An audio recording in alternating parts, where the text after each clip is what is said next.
Hi friends, ഇന്ന് നമുക്ക് ഒരു ചേനക്കിഴങ്ങ് മെഴുക്ക് പുരട്ടി ഉണ്ടാക്കാം. ഓക്കെ, അതിലേക്കായിട്ട് ഞാൻ ചേനക്കിഴങ്ങ് കുറച്ച് അരിഞ്ഞെടുത്തിട്ടുണ്ട്. ഇത് ഈ വലിയ കഷ്ണത്തിന് ചോദിച്ചാൽ ഇത് വെന്ത് വരുമ്പോൾ വെറുതെ കഴിക്കാൻ എനിക്കിഷ്ടമാണ്. അതുകൊണ്ടാണ് അത് അങ്ങനെ ഇട്ടിരിക്കുന്നത്, എടുത്ത് വെറുതെ കഴിക്കാനായിട്ട്. ബാക്കി ഇത് മെഴുക്ക് പുരട്ടി വയ്ക്കാം. ആദ്യം കുറച്ച് വെള്ളം വയ്ക്കുക. കൽച്ചട്ടിയിലായതുകൊണ്ട് വെള്ളം കുറച്ച് മതിയാവും, നന്നായിട്ട് വെന്ത് കിട്ടും. ചേനക്കിഴങ്ങ് നന്നായിട്ട് അരിഞ്ഞ് കഴുകി വെച്ചിട്ടുണ്ട്.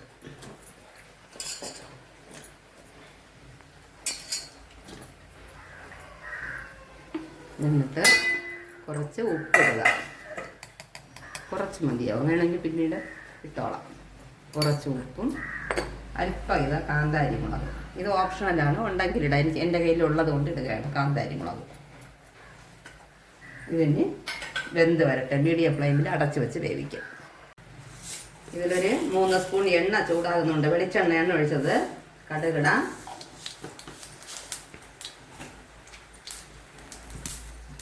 പച്ചമുളക്,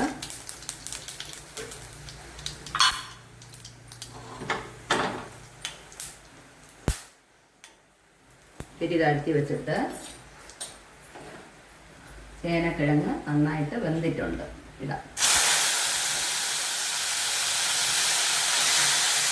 വലിയ വെളുത്തുള്ളി ആയതുകൊണ്ട് 2-3 അല്ലി വെളുത്തുള്ളി നീളത്തിൽ കനം കുറച്ച് അരിഞ്ഞിട്ടുണ്ട്. ഒരു 4-5 പച്ചമുളക് ഇട്ടിട്ടുണ്ട്. പച്ചമുളക് എരിവില്ലാത്തതാണ്. ഇത്രയും കൂടെ ഇത് ആദ്യം എണ്ണയിൽ ഇട്ടിട്ട് വേണം ചേനക്കിഴങ്ങിടാൻ. എനിക്കങ്ങ് മാറിപ്പോയി. ആദ്യം ഇത് ഇടുക. ഇട്ട് ലൈറ്റായിട്ടൊന്ന് മൂത്ത് വരുമ്പോൾ ചേനക്കിഴങ്ങിടണം. ഇത് ഞാൻ ആദ്യമേ ഇട്ട്, പ്രശ്നമില്ല. ഇനി മൂത്തോളും. ഇങ്ങനെ ഇട്ടിട്ട് പിന്നെ നമുക്ക് കറി ലീവ്സ് ഇടുക. നല്ല ഫ്രഷായിട്ടുള്ള കറി ലീവ്സ് ഇടണം. എന്നിട്ട് മഞ്ഞൾപ്പൊടി കുറച്ചിടാം.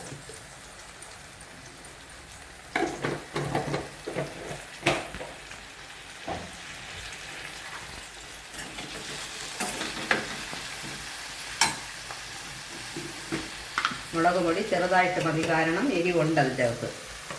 അതുകൊണ്ട് ലൈറ്റായിട്ട് മുളക് പൊടി.